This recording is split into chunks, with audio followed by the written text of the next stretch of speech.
lost or misplaced. No one was around. The day I found that old smartphone tucked in the crevice of a bench in the park marked the beginning of a nightmare I never anticipated. It was an older model, but in surprisingly good condition. I figured it had been lost or misplaced. No one was around to claim it, so I took it home, thinking I'd done a good deed by rescuing it from potential damage. The lies we tell ourselves, to be honest. That night, after charging the device, curiosity got the better of me. I powered it on, intending to find a contact or a clue to its owner. Instead, I found it factory reset, clean of any personal data. Odd, but not alarming. It was the Snapchat app that caught my attention. The app was there, among the standard set of utilities, almost beckoning. I created a throwaway. I ain't gonna lie, I never got no new iPhone that just automatically had Snapchat on it. I never had no iPhone that just came with Snapchat. Shit, hell no. Account, aimlessly scrolling through filters and lenses until one particular filter stopped me dead in my tracks. It didn't add funny ears or distort my face comically. Instead, it revealed a figure standing behind me, transparent but undeniably human-shaped. I whipped around, heart racing, but found nothing. I laughed it off, convincing myself it was a trick of the light or a clever prank embedded in the app. The laughter died in my throat when the figure appeared again the next day. I think it really is a filter like that, though, ain't it? Where it had like some little shit standing behind you. This time, its features more defined, an expression of sorrow etched into the face that hovered over my shoulder. No matter where I went, turning in circles, it remained, always just behind me, visible only through the phone's camera. I gotta stop smoking so much weed, I muttered to myself, but the seed of fear had already been planted. I tried to delete the app, but it wouldn't budge. Each attempt was met with an error, the digital equivalent of a stubborn refusal. That night, the whisper started, faint at first, like a radio tuned to a station of static and murmurs. I couldn't make out the words, but their presence was enough to keep me awake, staring at the ceiling, jumping at shadows. By the third day, the phenomena escalated. The figure began to appear outside the confines of the Snapchat filter, glimpsed in the reflection of windows and mirrors, always a blur of motion in the corner of my eye. I heard my name, whispered with a sigh, the voice feminine and filled with an ache that resonated in my bones. "You can't be real," I said aloud, desperation coloring my tone. The response was a cool breeze swirling around me in a room with closed windows. The breaking point came when messages began to appear on the phone, not through any app, but directly on the screen. "Help me." The first one read, simple and chilling. Then, "He's coming for you too." I sought out help, showing the phone and its unexplained phenomena to a friend Alex who specialized. I ain't gonna lie, bro, I would've threw that phone. I would've threw that shit. Like, I straight would've got rid of that shit. I wouldn't have that phone no more. In tech. "Xavier, this doesn't make sense," Alex said, scrolling through the device with a frown. "There's nothing here, just the standard OS and apps. This Snapchat thing, it's just an app. It can't do what you're saying." "But I saw it, Alex. It's happening." I insisted, frustration mounting as the figure appeared once again on the screen, its sorrowful eyes locking with mine. Alex looked at me, concern etched in his features. "Okay, let's assume for a second this is real. What do you want to do about it?" I didn't have an answer. All I knew was that I was caught in a web of digital and spectral horror, the origins of which were as mysterious. Well, shit, he don't believe you, so like, get to that nigga. Bro, he don't believe that shit real. Get to his ass. The phone itself. Little did I know, the worst was yet to come. The following days blurred into a relentless stream of terror. The apparition, now a constant presence in my life, began to manifest with increasing aggression. Objects around my house moved on their own, books tumbling from shelves, doors slamming shut. At that point, bro, you can just have my house. Like, you want my house, bro? You got it. You can have it. Bro, you can have it. Lights flickering on and off in Morse code of madness. The phone, my conduit to this nightmare, became my jailer. Its screen flashing with messages at all hours, each more desperate than the last. At night, just as I started descending into sleep, I started feeling like someone was holding on to my legs. Yet when I would wake up with a jolt, there would be nothing. One evening, as I tried to capture evidence of this haunting on video, the air turned icy, breath visible in the warmth of my living room. The figure materialized in the camera, closer than ever before, its face twisted in a silent scream. Then, without warning, the phone flew from my hands, smashing against the wall with force that seemed beyond human capability. Shit, at this point, the phone just don't want you. Maybe the phone don't want you. Maybe you might want to ask the phone about your relationship, bro. It probably don't fuck with you. I stood frozen, watching as cracks spidered across the screen, yet it remained lit, the figure's eyes boring into mine. "Leave me alone!" I shouted into the emptiness, my voice a mix of anger and fear. No response came, only the sound of my own ragged breathing.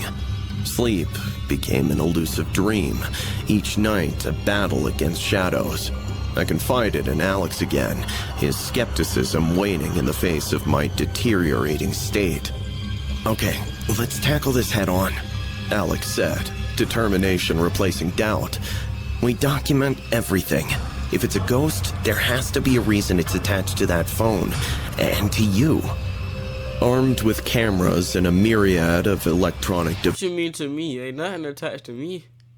It ain't attached to me, bro. It's the phone, which is why I might throw it away. devices, Alex set up a makeshift command center in my home. We waited, the atmosphere charged with anticipation and dread. The night grew deep, and just when I thought the entity might withhold its torment, the temperature plummeted.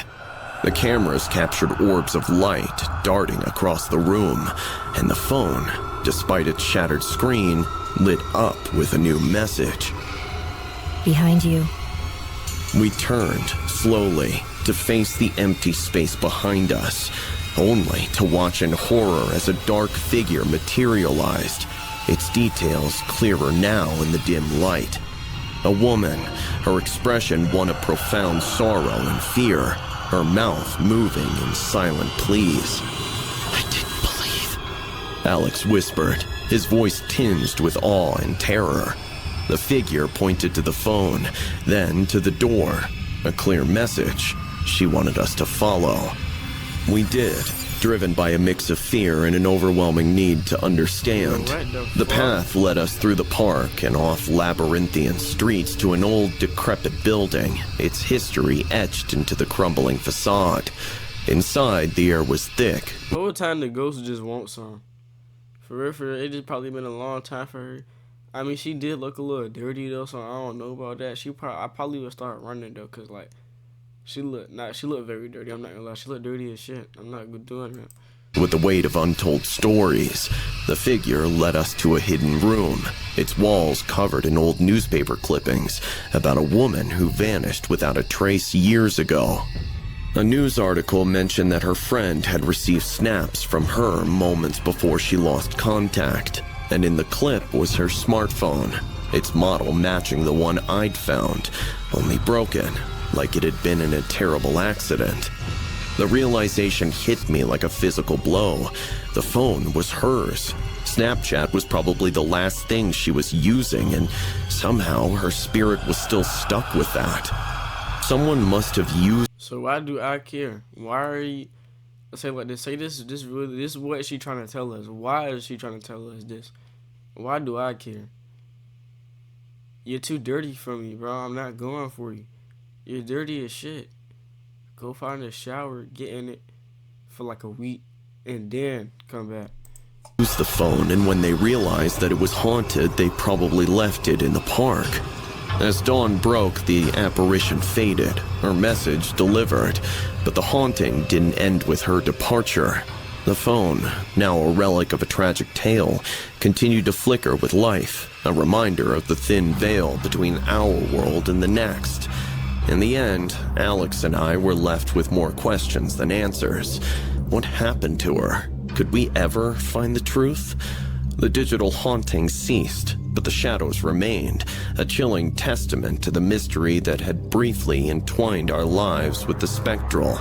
Who was collecting all that info on her? And would we ever see her again?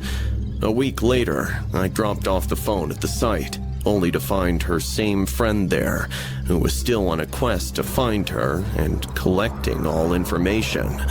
I left the phone with her. I started my Snapchat as a way to share the behind-the-scenes of my life as a model. It was fun, engaging, and it connected me with my fans on a personal level. That's how I met Alex, one of my many followers. At first, his messages were like any others. Compliments on my posts, questions about my work, casual chit-chat. I enjoyed interacting with my audience, so I didn't think twice about responding. Also, it helped that he was cute. But then, Alex's behavior began to change. It started subtly, with him sending snaps wearing makeup and hairstyles eerily similar to mine. "Twinning with Liz," he'd capture them. I chuckled it off initially, flattered by the imitation. Yet, That shit is not funny. That shit weird. This nigga weird. You weird ass nigga. as his messages grew more frequent, so did my unease. One evening, I posted a snap from a late-night photo shoot. The next morning, Alex sent me a photo of himself, posed and lit in the same way, but in his version, he wore a mask.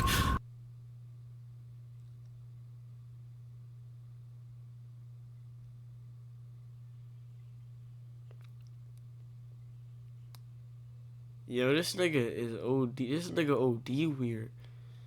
This nigga is over weird. What the fuck is wrong with this nigga? Who raised this nigga? A mask that was almost a perfect replica of my face. "Isn't it just like looking in a mirror?" he wrote. I replied, trying to keep the tone light. Wow, that's pretty detailed. Where'd you get that? His response sent chills down my spine. "Made it myself, so we can always be close, Liz."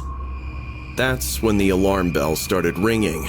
I decided to lessen our interactions, hoping he'd take the hint. But Alex didn't like that, not one bit. His snaps became more frequent, more insistent. He sent me strange and creepy messages, sometimes his own pictures, which Wait, I ain't even see this shit. He said, he sent me "Oh, sorry, no, this is weird, but would you maybe want to hook?" strange and creepy messages. Bro, why would you dress up just like a bitch, make a mask that's just like her, never seeing her in person, but somehow able to make a mask that look just like her and think she going to see you? Nigga, no, that's weird. What be you wrong with niggas? Like, niggas be dumb. Sometimes his own pictures, which carried a distinct look, which just made me uneasy. I couldn't point to what, but something about him just seemed off. Something which would send alarm bells ringing. Then came the night that transformed my unease into terror. I received a snap from Alex, time-stamped in the early hours of the morning. It was a photo taken from outside my apartment, the angle suggesting it was snapped from a car parked across the street. "Can't sleep when I know you're just across the way," the caption read. I immediately blocked him, my heart pounding in my chest. But it didn't stop there. The next day, I found a package at my door. Inside was a mask, another copy, but this time of his own face, with a note, "Wear this and we'll be together forever." I reported him to the police, but without direct threats, they said that their hands were tied. I felt utterly alone, watched and hunted. My Snapchat, once a source of joy, had become a channel for terror. One night, as I tried to distract myself with a movie, my phone pinged with an email God notification. Damn, bro. You You got some big ass hands, girl, and a deep ass voice. My fault. I just had to say something about It was from a new account, but I recognized the writing style immediately. It was Alex. You can block me, but we're meant to be together, Liz. Why don't you get it, silly? I love you. Actually, I worship you. We'll be together soon, my baby. I'll make sure of it. That's where the real nightmare began. The days that followed were a blur of paranoia and dread. After receiving that harrowing mail, I felt Alex's presence looming over me like a shadow, his madness infiltrating every corner of my life.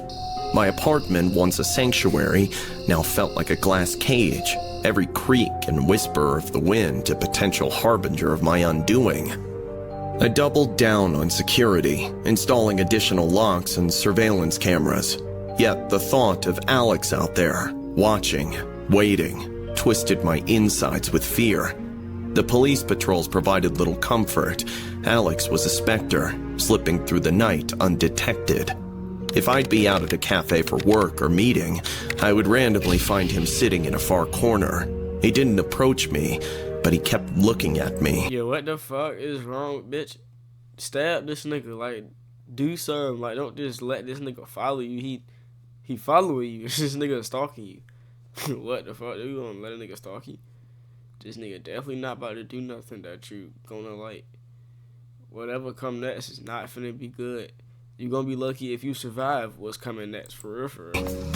One night, I was out partying with a guy friend at a club. We were dancing, a bit too close for comfort. But that is when he leapt from the shadows and started punching my friend. Damn! Bouncers were called to keep him away. He again didn't say anything to Hey, Brody stand on business though. I ain't gonna lie, Brody was standing on business. That nigga, he ain't gonna like, bro, like, ain't gonna lie, bro, like, just like imagine being in a club with a bitch, you start dancing with her, and the nigga just come from the side and just start rocking your shit. Like, that's crazy. Like, nigga just punching you. You don't know what's going on. That nigga's just punching you, like. me. I'm assuming Just that's a kept girl. looking while the bouncers pushed him out. Lately, the thought of even going out to buy groceries felt unnerving. Then came the night that pushed me to my breaking point.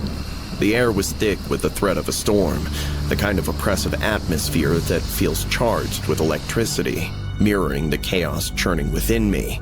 I was attempting to salvage some semblance of normalcy, sorting through emails when a notification flashed across my phone screen. A new snap from a username I didn't recognize. Curiosity overcame my apprehension, and I opened it. It was a photo of my building's front entrance, taken from across the street. The caption sent a shiver down my spine. "A storm's coming, Liz. Let's weather it together." Panic seized me, a visceral, all-consuming tide that threatened to drag me under. I rushed to the balcony, my eyes scouring the darkness for any sign of him. That's when I heard it, the faint sound of someone trying to scale the side of the building towards my balcony. Bro, coming to my house dressed like me is wild. Like, now you gotta die. On some real shit. I'm feeling played as fuck. Like, you gotta die, bro. Adrenaline coursed through me as I watched, horrified. Alex's silhouette emerged over the railing. He was wearing the Then how is this nigga down there built just like me? Like, especially me. I'm a skinny ass nigga, so if you come built like me, I'm gonna be over scared. I ain't gonna lie. grotesque mask on my face, a twisted grin plastered across its surface. Why is you outside? If you don't got nothing, you empty-handed, why you outside? You deserve whatever was finna happen to you. I'm not gonna lie. I'm not on her side no more, because why is she outside? Liz, he called out, his voice muffled but unmistakably gleeful. Enough is enough, baby. You can't hide from me. Tonight, we get together. My mind raced, terror and fury warring for dominance. Stay back, Alex. I shouted, my voice steadier than I felt. I'm calling the police. But he just laughed, a sound that curdled my blood. We're beyond the police now, Liz. It's just you and me in our little world. No one can come in between us, babe. I'll make sure of that. With no time to lose, I slyly grabbed my phone, not to call the police, but to record him. If I couldn't escape, I could at least expose him. Why are you doing this, Alex? I demanded, hoping to capture his confession. His response was chilling. Because you're mine, Liz. You just don't know it yet. As he took a step closer, the skies chose that moment to open up, rain pouring down in sheets, a torrential downpour that seemed to mirror the chaos unfolding on my balcony. Using the storm as a cover, I made a split-second decision. I dashed inside, locking the sliding door behind me. Alex threw himself against the glass, pounding and shouting, his mask now a horrifying visage distorted by rain and rage. I kept the camera trained on him, capturing every psychotic detail as I dialed 911 with shaking hands. Over the roar of the storm and Alex's screams, I screamed my address into the phone, praying help would arrive. And then, as suddenly as he had appeared, Alex retreated into the storm, disappearing into the night from which he had emerged. The police found him an hour later, hiding in the shadows, drenched and defeated. The video of Alex's attack went viral, a shocking glimpse into the reality of online obsession turned violent. His trial was swift, the evidence I'd collected irrefutable. As I watched him being led away in handcuffs, I felt a weight lift off my shoulders, a tentative step towards reclaiming my life. But then that nigga get out, man, he is going to fuck her up. Like, he gonna do her the worst way. At the same time, it's still his fault, though. 'Cause, like, if you wanted the bitch, why did you do all that? She not even that bad. Her voice is deeper than mine, and her hands big as shit. If you was gonna do that, you could have at least did that to a bad bitch. Like, come on, bro, this nigga tripping.